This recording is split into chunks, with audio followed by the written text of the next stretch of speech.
जय हिंद दोस्तों। आज की इस नई वीडियो पे आप सभी का स्वागत है। उम्मीद करते हैं आप सभी लोग बढ़िया होंगे, मस्त होंगे। आज की इस नई वीडियो के माध्यम से हम आपके लिए लेकर आ गए हैं बीए 5 सेमेस्टर एग्जाम 2025 के लिए जियोग्राफी के मॉडल पेपर। तो दोस्त, पेपर का नाम है basic of remote sensing and GIS, जिसका पेपर कोड है A11052T। यह एक लिखित प्रश्न पत्र है जिसमें कुछ प्रश्नों के आंसर देने हैं। तो आइए देखते हैं इसे।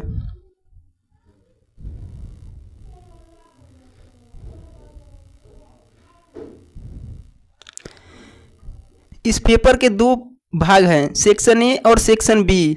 इसके अति लघु उत्तरी प्रश्न को देखते हैं, जो कि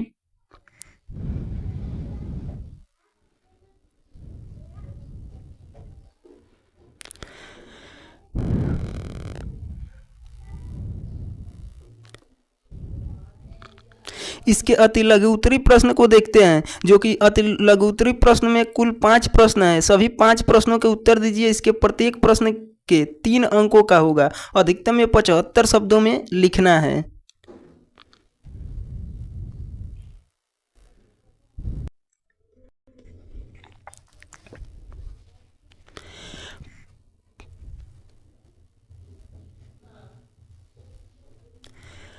प्रश्न नंबर पहला है रडार प्रणाली की संक्षिप्त। ये आपका प्रश्न नंबर पहला है, रडार प्रणाली की संक्षिप्त व्याख्या कीजिए। दूसरा है कृत्रिम उपग्रह से आप क्या समझते हैं। तो दोस्त, सबसे पहले हम प्रश्न को देख लेते हैं, उसके बाद इसके आंसर को देखते हैं। आंसर बताएंगे कि आंसर इसका क्या लिखना होगा और किस तरह से लिखेंगे तो आपके पेपर में एक भी नंबर नहीं कटेगा।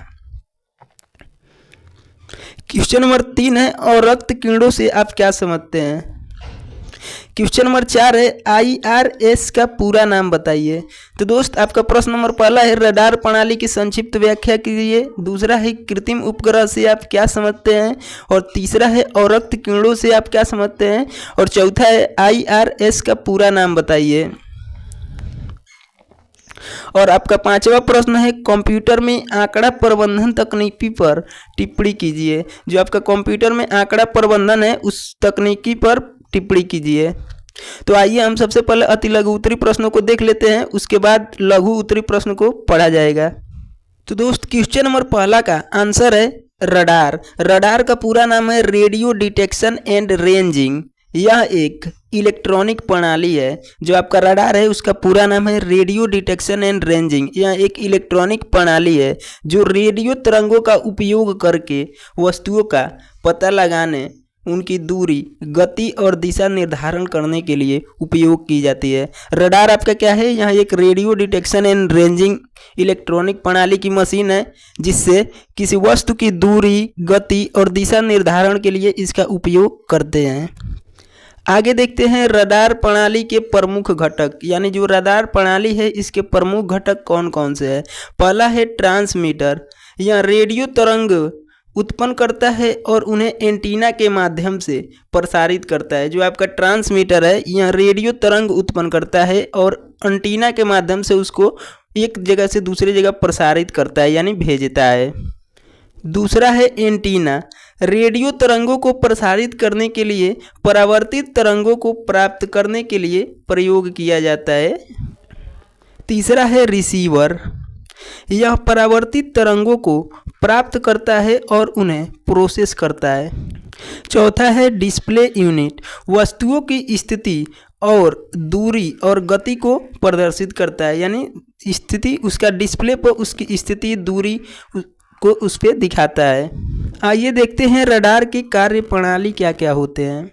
पहला है रडार प्रणाली का एक संकेत रेडियो तरंग भेजती है जो किसी वस्तु से टकराने के बाद परावर्तित होकर वापस आती है। यानी जो रडार सिस्टम है वह तरंग भेजती है, आगे कोई वस्तु है तो उस पर टकरा के और पुनः यह वापस आती है और डिस्प्ले पर दिखाती है। दूसरा है यह परावर्तित संकेत रडार रिसीवर द्वारा प्राप्त किया जाता है। जो परावर्तित होकर टकरा के वापस आती है उसको रिसीवर के माध्यम से प्राप्त करके डिस्प्ले पर देखा जाता है। तीसरा है परावर्तित संकेत के समय और विशेषताओं का विश्लेषण करके वस्तु की दूरी, गति और दिशा का निर्धारण किया जाता है। और आगे देखते हैं दोस्तों रडार का उपयोग क्या क्या चीज़ में होता है। वायुयान और जहाज़ों का नेविगेशन सिस्टम में, जो वायुयान और जहाज़ है उसके नेविगेशन सिस्टम में इसका प्रयोग सबसे ज़्यादा होता है। मौसम की भविष्यवाणी जैसे बादलों और बारिशों का पता लगाना, सैन्य उद्देश्यों जैसे दुश्मन के विमान या मिसाइलों का पता लगाने में इसका प्रयोग किया जाता है। ऑटोमोबाइल्स में जैसे क्रूज कंट्रोल और टक्कर बचाव की प्रणाली के लिए रडार का उपयोग किया जाता है। अंतिम है, रडार प्रणाली का आविष्कार 20वीं सदी में हुआ और यह आज कई आधुनिक तकनीकियों में उपयोग की जाती है। प्रश्न नंबर दूसरा के आंसर को देखते हैं। कृत्रिम उपग्रह आर्टिफिशियल सैटेलाइट क्या है?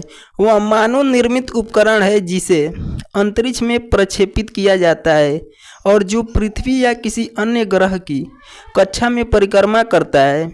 यह उपग्रह विभिन्न उद्देश्यों के लिए बनाए जाते हैं और प्राकृतिक उपग्रह जैसे चंद्रमा से अलग होते हैं। आइए कृत्रिम उपग्रह के मुख्य कार्य को देखते हैं, एक एक करके समझते हैं। पहला है संचार। टेलीविज़न, रेडियो, इंटरनेट और टेलीफोन सेवाओं के लिए सिग्नल का ट्रांसमिशन करता है आपका संचार। दूसरा है मौसम पूर्व अनुमान, यानी जो मौसम की जानकारी और प्राकृतिक आपदा जैसे चक्रवात की निगरानी, इसमें कृत्रिम उपग्रह का प्रयोग किया जाता है। तीसरा है नेविगेशन, जीपीएस और अन्य स्थानिक सेवाओं के लिए इसका कृत्रिम उपग्रह का सैटेलाइट का प्रयोग किया जाता है, जिसके माध्यम से हम गूगल मैप से आसानी से कोई भी रास्ता देख सकते हैं। चौथा है विज्ञान और अनुसंधान, पृथ्वी और ब्रह्मांड के अध्ययन के लिए सैटेलाइट का उपयोग किया जाता है।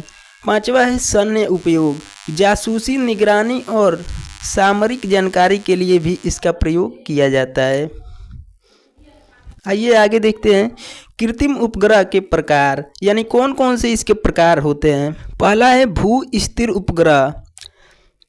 ये पृथ्वी के एक ही स्थान के ऊपर स्थित होते हैं। ये भू उपग्रह पृथ्वी के एक ही स्थान के ऊपर आसमान में होते हैं। ध्रुवीय उपग्रह क्या होते हैं? Polar satellite. ये पृथ्वी के ध्रुवों के ऊपर से गुजरते हुए पूरी पृथ्वी का नक्शा बनाते हैं।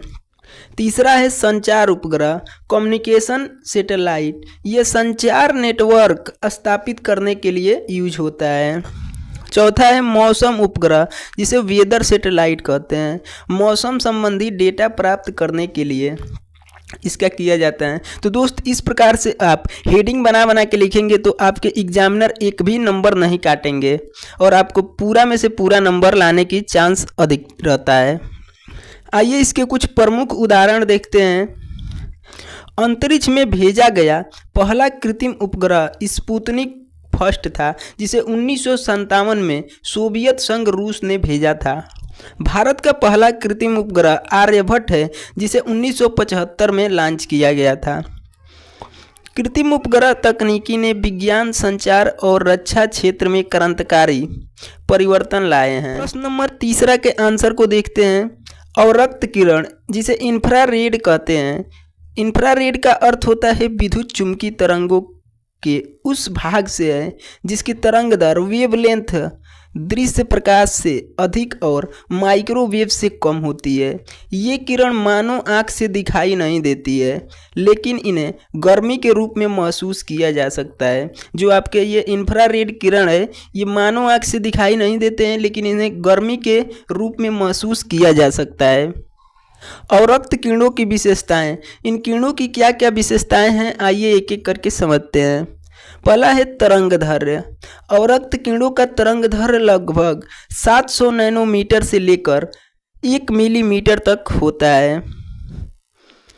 इस किरणों से गर्मी का प्रभाव क्या होता है? ये किरणें ऊष्मा गर्मी को स्थानांतरित करती है, इसलिए इन्हें ऊष्मा किरणें भी कहा जाता है।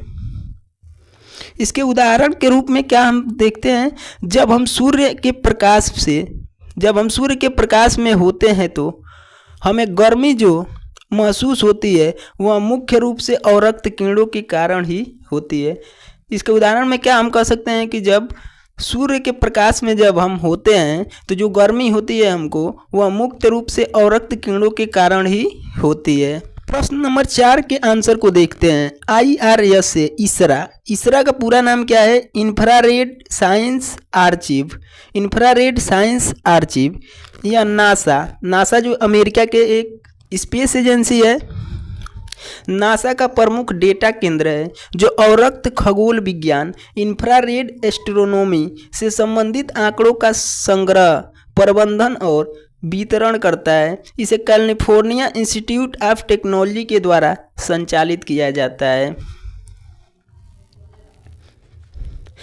IRS से इसरा का मुख्य उद्देश्य क्या है? इसका मुख्य उद्देश्य है खगोल वैज्ञानिकों और शोधकर्ताओं को अवरक्त डेटा प्रदान करता है जो उन्हें ब्रह्मांड के विभिन्न पहलुओं का अध्ययन करने के लिए मदद करता है। प्रश्न नंबर 5 के आंसर को देखते हैं। कंप्यूटर में आंकड़ा प्रबंधन पर टिप्पणी लिखिए। यह आपका प्रश्न था कि कंप्यूटर में आंकड़ा प्रबंधन पर टिप्पणी लिखिए। आइए समझते हैं।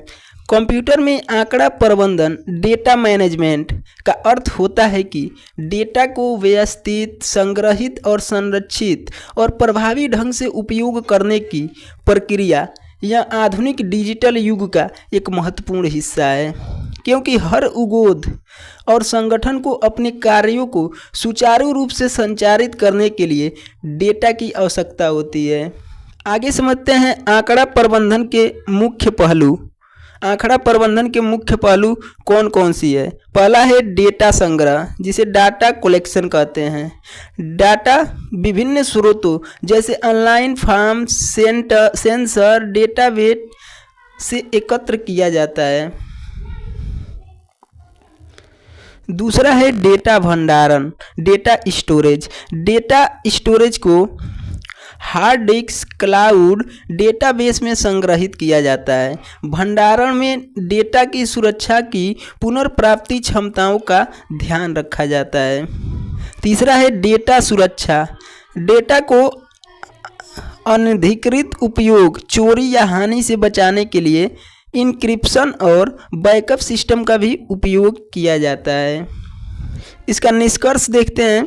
कंप्यूटर में आंकड़ा प्रबंधन संगठनों के लिए एक आधारशिला है जो न केवल दक्षता बढ़ाने में मदद करता है बल्कि उन्नत प्रौद्योगिकी और कृत्रिम बुद्धिमत्ता के उपयोग से भविष्य के विकास के लिए रास्ता खोलता है। प्रभावी आंकड़ा प्रबंधन आज के डिजिटल युग में सफलता की कुंजी है। तो उम्मीद करते हैं दोस्तों ये छोटी सी वीडियो आप सभी को पसंद आया होगा। अगर इस प्रकार से आप पेपर में अपने आंसर को लिखते हैं तो एग्जामिनर एक भी नंबर नहीं काटेगा। तो वीडियो पसंद आई है तो वीडियो को लाइक कीजिएगा और अपने दोस्तों में शेयर जरूर कीजिएगा। और चैनल पर पहली बार जुड़े हैं तो चैनल को भी सब्सक्राइब कर लीजिएगा, ताकि आगे इसी प्रकार से और भी वीडियो जब अपलोड करूँगा तो सबसे पहले नोटिफिकेशन आपको मिले। तो मिलते हैं नेक्स्ट वीडियो में, तब तक के लिए फ्रेंड्स जय हिंद।